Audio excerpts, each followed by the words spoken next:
Before we begin, notice something. You are carrying weight right now that was never meant for you to carry. Not the weight of your responsibilities, those are real, and they matter, but the weight of control. The weight of needing to guarantee outcomes. The weight of believing that if you just plan carefully enough, work hard enough, sacrifice enough, life will finally cooperate. It won't. And the Stoics knew this 2,000 years ago. They understood something we've forgotten in our modern rush. You cannot control what happens. You can only control how you meet it. This is not pessimism. It is the most liberating truth you will ever hear.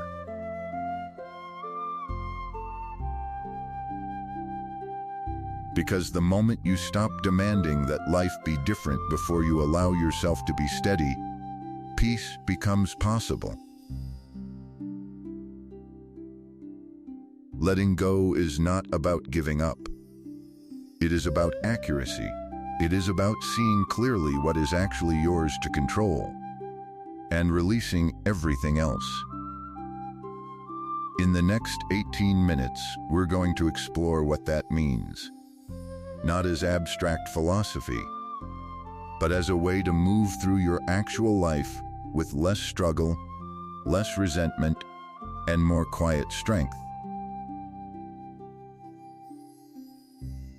Think of your life like a river, flowing quietly through valleys and over stones. You are not the river itself, nor the rocks it encounters, nor the wind that shapes its path. You are the part that chooses how to move with the current. Much of what weighs on us is subtle: expectations, outcomes, other people's reactions. They don't announce themselves as burdens, yet they occupy the mind constantly. We replay conversations. We anticipate futures. We try to manage impressions. Stoicism begins by asking a simple question. What here is actually mine to carry? When this question is ignored, life feels heavy without a clear reason.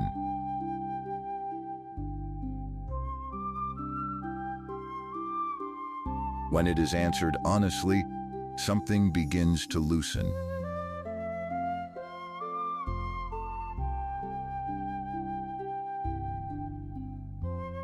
The Stoics made a clear distinction that still matters today. Some things are within your control, and many things are not. Outside your control are outcomes, timing, chance, and the inner worlds of other people. Their opinions, moods, and decisions move according to forces you cannot command. Yet we spend enormous energy trying to influence these things. We rehearse arguments. We imagine different endings. We wait for approval that may never arrive. This is not because we are weak. It is because we forget where our responsibility ends. Stoicism does not tell you to stop caring.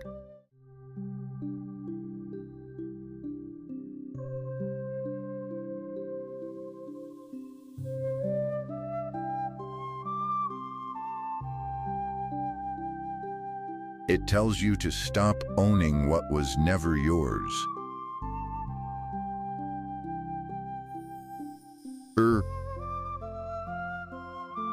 What remains within your control is smaller but more powerful. Your judgments, your effort, your response to what appears. You cannot choose the event, but you can choose how you interpret it. You cannot command respect, but you can act with integrity. You cannot guarantee results, but you can give honest effort. This is where Stoicism places your attention. Not on forcing the world to cooperate, but on shaping the quality of your character within it. When your energy returns to what you can actually influence, anxiety begins to soften. You stop scattering yourself across imagined futures and return to the present moment.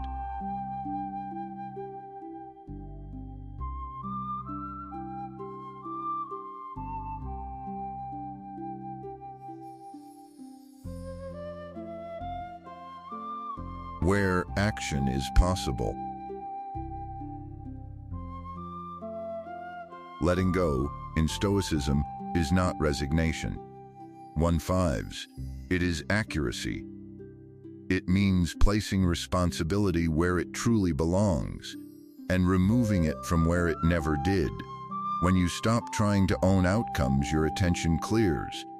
1.5. When you stop managing every reaction, your mind grows quieter.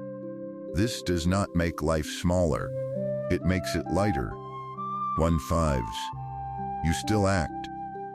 You still care. 1.5. But you no longer carry the impossible task of controlling the uncontrollable. This is where steadiness begins. 1.5. Not by changing the world, but by standing correctly within it. Everything you experience is in motion, even when it appears still. Roles change, relationships shift, the body ages quietly without asking permission.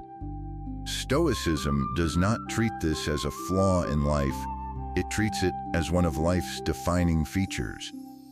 We suffer not because things change, but because we expect them not to. We build identities around moments. We assume stability where none was promised. Marcus Aurelius reminded himself daily, this, too, will pass, not as a threat, but as a fact. When you stop demanding permanence, life feels less like something slipping away and more like something passing through your care. The mind resists impermanence instinctively. It wants guarantees, it wants continuity, it wants the reassurance that what feels meaningful today will remain untouched tomorrow. But this resistance creates tension. We cling to versions of ourselves that no longer fit. We replay past moments, hoping to preserve them. We fear loss long before it arrives. Stoicism does not tell you to harden yourself against change. It invites you to soften your grip, to enjoy what is present without demanding it stay. The tighter the grip, the more painful the release. Acceptance is not weakness. It is understanding reality clearly. Impermanence, when accepted, becomes a teacher. It reminds you not to postpone presence, not to assume there will always be another chance, another season, another familiar version of today. This awareness does not make life anxious, it makes it deliberate. You speak more honestly, you notice more deeply, you stop wasting attention on trivial grievances. Marcus Aurelius wrote of change, not to depress himself, but to sharpen his perception of what mattered. When you remember that everything changes, you begin choosing more carefully how you spend your time, your energy, and your emotional investment. Letting go begins with seeing change as natural, not as a personal mistake. What passes through your life was never meant to be held forever. Roles will shift, seasons will turn, people will come close, and then move away. You are not failing because something did not stay. Your task is simpler and deeper: to meet each moment with presence, to care for what is in front of you, and to release it when its time has passed. When you live this way, loss becomes part of the pattern, not a constant surprise. You do not stop feeling, but you stop fighting reality. And in that alignment, a quieter kind of strength appears. Much of our tension comes from a quiet assumption that effort should guarantee results. We plan carefully, we act with intention, and then we wait, expecting life to cooperate. Stoicism draws a firm boundary here. You control your choices, you do not control their outcomes. The mistake is not in caring about results, but in tying your inner peace to them. Marcus Aurelius reminded himself that the universe does not negotiate. Events unfold according to causes far beyond individual intention. When you confuse influence with control, disappointment becomes personal. Letting go of outcomes is not surrender, it is accuracy. Attachment to outcomes creates a future-focused tension. The mind leaves the present and waits for confirmation that effort was worth it. Approval, success, recognition. Until those arrive, the nervous system stays alert. Stoicism interrupts this loop. It asks you to place value not on what happens next, but on how you act now. When the process becomes the measure, anxiety loses its fuel. You begin acting with care rather than expectation. Results may still matter, but they no longer define you. Peace returns, not because outcomes improve, but because your identity stops depending on them. Releasing attachment does not mean withdrawing effort. Stoicism never advocates passivity. You still prepare carefully, you still act deliberately, but once the action is complete, your responsibility ends. Marcus Aurelius practiced this daily, committing fully to his duty, then mentally stepping back. This creates a rare kind of confidence. You are no longer negotiating with reality, you are cooperating with it. Success feels lighter, failure feels instructional, not personal. When effort is sincere and expectations are released, action becomes cleaner, calmer, and more sustainable. Over time, when you stop clinging to outcomes, a quiet freedom appears. You are no longer chasing validation from the future. You act because it is right to act. This is the Stoic version of freedom, not escape from responsibility, but release from unnecessary burden. You accept that some results will disappoint and others will surprise you. Neither defines your worth. Marcus Aurelius understood that a life well lived is measured internally, not awarded externally. When you detach from outcomes, you reclaim your attention, your energy, and your inner stability. What follows is not indifference, but calm, deliberate engagement with life. Complexity is the enemy of clarity. We often feel exhausted, not because we are doing too much, but because we are carrying too much. Imagine your mind as a vessel. Every worry, every regret, every desire for something you do not have adds a stone to the bottom. Eventually, the weight becomes so great that staying afloat feels like a struggle. The Stoics taught that this heaviness is rarely caused by the events of the world. It is caused by our attachment to those events. We hold on to the past, which is dead.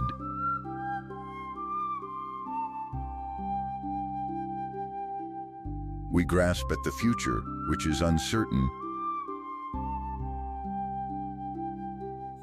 Seneca wrote, "We suffer more often in imagination than in reality." The heaviness you feel is the accumulation of these imaginary sufferings. It is the burden of trying to control what is not yours to control. You are tired because you are carrying the weight of the opinions of others. You are carrying the weight of outcomes that have not yet happened. To find peace, you do not need to add anything to your life.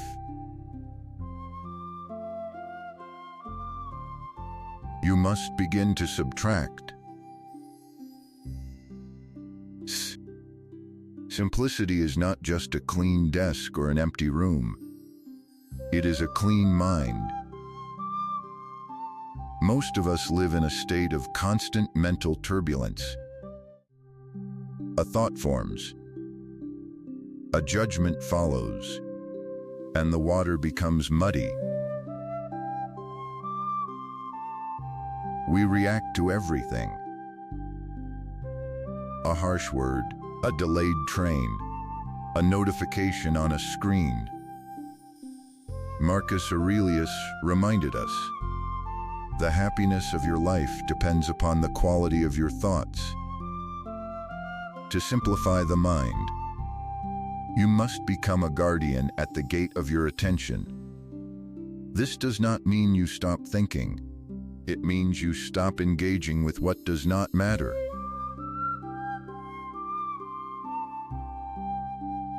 You are allowed to let a thought pass without inviting it in for tea.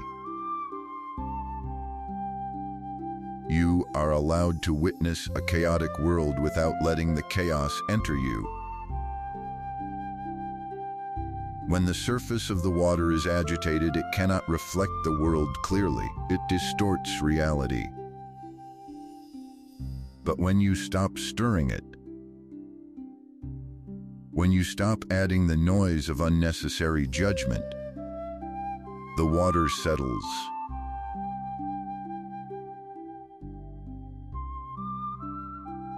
Clarity returns, not by force, but by letting go.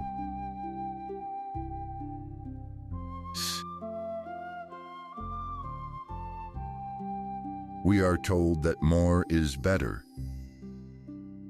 More acquaintances, more possessions, more commitments. But the Stoic knows that a rich life is not a crowded life. Epictetus taught us that if you wish to improve, you must be content to be thought foolish and stupid with regard to external things. This is the price of intentional living. Choosing less is an act of courage. It is the courage to say no. No to the obligations that drain you. No to the ambition that does not align with your nature.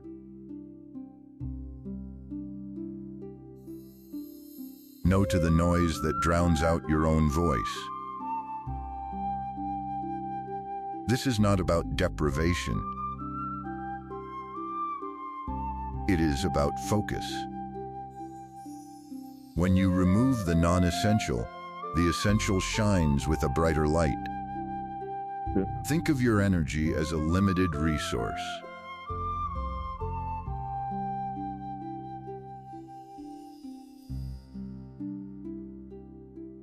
If you spend it everywhere,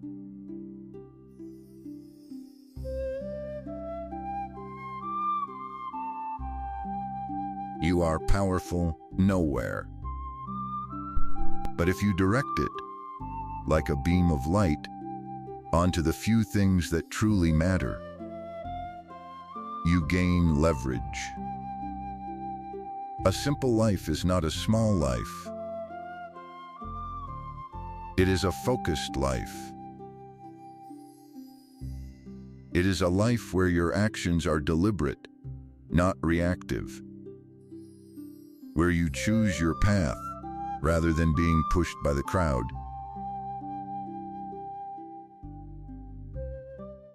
There is a misconception that stillness is weakness, that to be calm is to be passive. This is false. Stillness is the highest form of strength. It is the eye of the storm. It is the ability to remain upright when everything around you is falling down. When you have simplified your life and cleared your mind, you reach a state the Greeks called ataraxia, unshakable tranquility. This does not mean you are unfeeling. It means you are untroubled. The mist rests above the water, unaffected by the depth of the stones or the movement of the surface.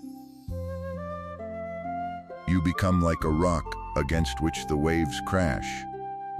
The rock does not scream. It does not fight the ocean. It simply stands. And eventually, the waves fall back.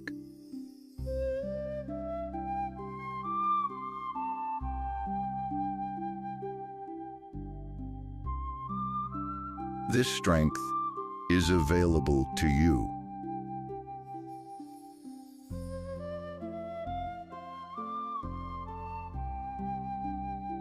Not in the future,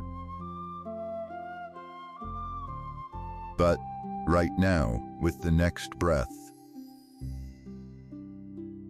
with the next choice to let go. If you seek this strength and wish to walk this path of clarity, join us. It is a quiet journey,